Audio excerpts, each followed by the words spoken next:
Hey, how's it going? I'm Emperor Wang coming at you from Studio 304. If you hear some outside noise, it's more people having joy in their lives at the pool. Let them enjoy it.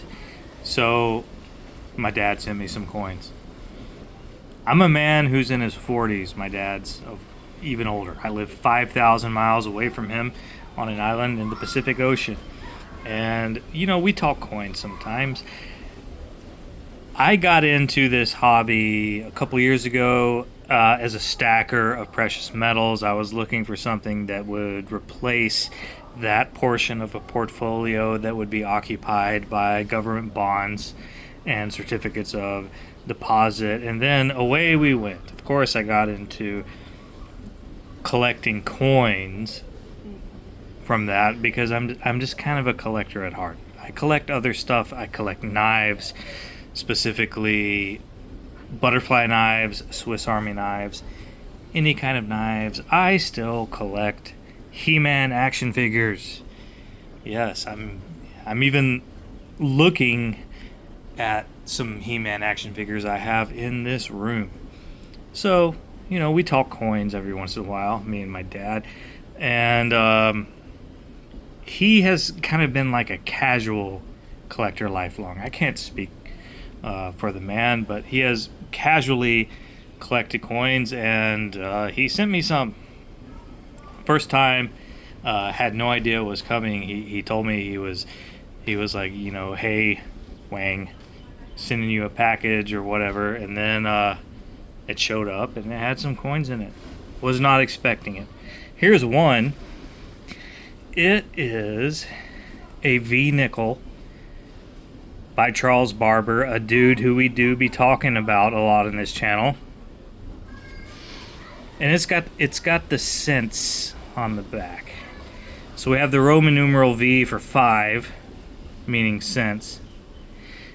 These were made off the top of my head, I want to say 1883 to 1913. Correct me if I'm wrong, please. The first year, it didn't have the word cents. And I have a first year one. Here we go. So instead of cents, it has the E pluribus unum.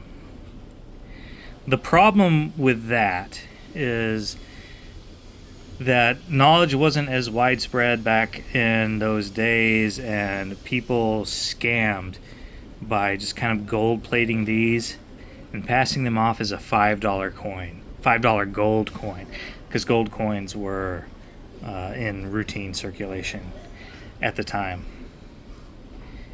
So people fell for that, and the very next year, or even later that year, I think, they started adding the word cents onto the coin so you would know that it's a nickel. Couldn't possibly be a $5 coin. Is this 1883? Hey, I was right for once in my life. Next, let's talk about some exonumia, or tokens in common parlance. Bottom left, you'll see Paul Bear Bryant, a beloved figure in the great state of Alabama, where I originally came from. Of course, he coached the University of Alabama football team for a few decades, had a lot of accolades. People love him down there. I wish I could opine more on him, but I just never really gave a fuck about football, to be honest. Here's a token. It's Toys for Tots, which is put on every year at Christmas by the Marine Corps Reserve. My father, just like me, is a Marine, no longer on active duty.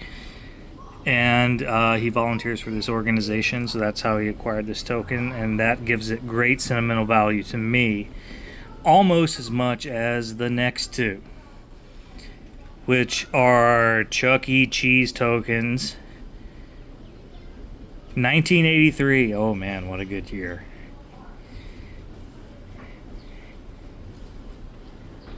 Yes, people collect these. The only way my father could have acquired these, as far as I know, is if he took me or my older brother to Chuck E. Cheese in 1983.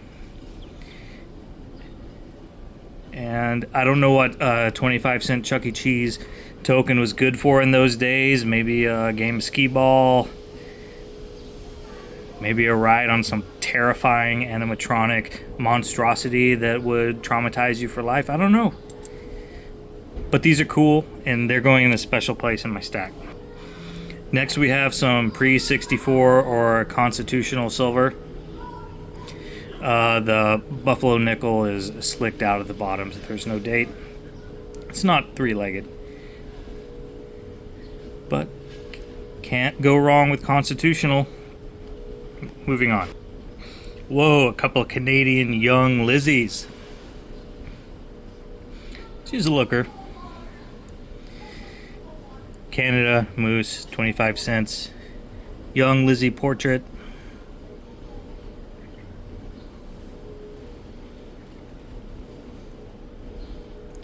I'm going to be honest. Wood. Indian head scent. This one has probably been cleaned. I based that onto the green coloration. I think that's a chemical reaction from a cleaner. It's also kind of a coal based on the edge.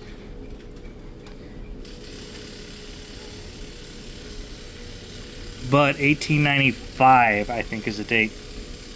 Indian head small scent. Still cool. Still very cool.